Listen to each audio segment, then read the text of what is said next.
Assalamu alaikum. Hello friends, how are you? Welcome back to my another video.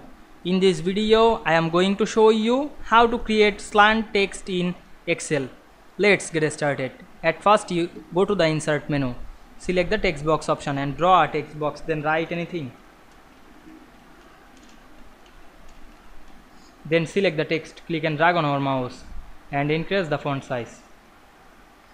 You can applying the bold effect. Select the text box, go to the shape format menu, select the shape fill, make no fill, select the shape outline, choose no outline. Then select again the text, click the text effect option, choose transform. Now I am add the slant.